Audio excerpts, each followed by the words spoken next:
मेरठ में एक सनसनीखेज वारदात सामने आई, जहां पत्नी मुस्कान ने अपने प्रेमी साहिल के साथ मिलकर पति सौरभ की हत्या कर शव के 15 टुकड़े कर दिए और प्लास्टिक के ड्रम में डालकर सीमेंट से सील कर दिया।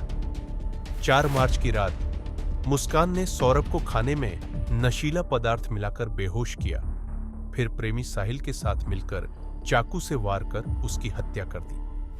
शव के टुकड़े कर ड्रम में भरकर ऊपर से डस्ट और सीमेंट डालकर उसे पूरी तरह बंद कर दिया गया। हत्या के बाद मुस्कान अपनी 5 साल की बेटी को मायके में छोड़कर प्रेमी साहिल के साथ शिमला घूमने चली गई।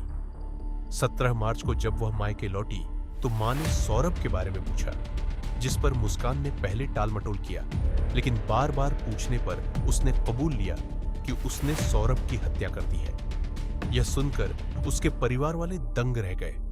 मां ने तुरंत बेटी को लेकर ब्रह्मपुरी थाने पहुंचकर पुलिस को पूरी घटना बताई। पुलिस जब घटनास्थल पर पहुंची तो ड्रम में केवल सीमेंट भरा मिला, जिससे उन्हें मुस्कान की बात पर यकीन नहीं हुआ।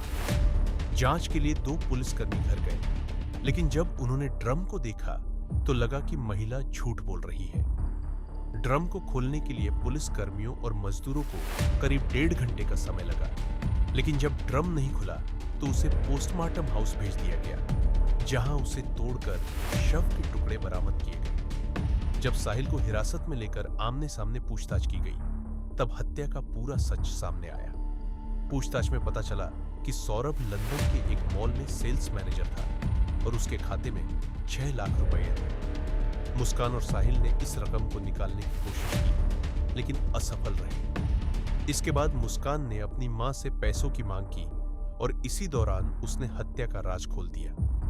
मुस्कान और साहिल के अवैध संबंधों के कारण सौरभ और मुस्कान के बीच विवाद बढ़ता जा रहा था। सौरभ को शक हो गया था कि उसकी पत्नी का किसी और से रिश्ता है, जिससे दोनों के बीच लगातार झगड़े होते थे। आखिरकार मुस्कान और साहिल ने सौरभ को रास्ते से हटाने की योजना बनाई। हत्या का खुलासा तब हुआ जब सौरभ के भाई राहुल को उसके लापता होने का शक हुआ। राहुल जब सौरभ के किराए के घर पहुंचा तो वहां ताला लटका मिला। उसने भाभी मुस्कान को फोन किया, लेकिन उसने बताया कि उसे सौरभ की कोई जानकारी नहीं है। इस पर राहुल को अनहोनी की आशंका हुई और उसने आसपास के लोगों से पूछताछ शुरू की।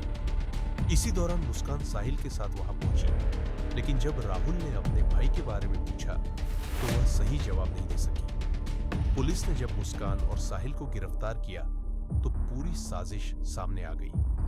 पुलिस ने ड्रम से शव के टुकड़े बरामद किए, जिनमें सिर, हाथ और पैर अलग अलग मिले।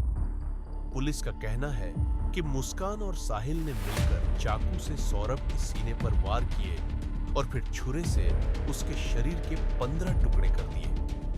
पुलिस ने दोनों को गिरफ्तार कर लिया है और गहनता से पूछताछ जारी है।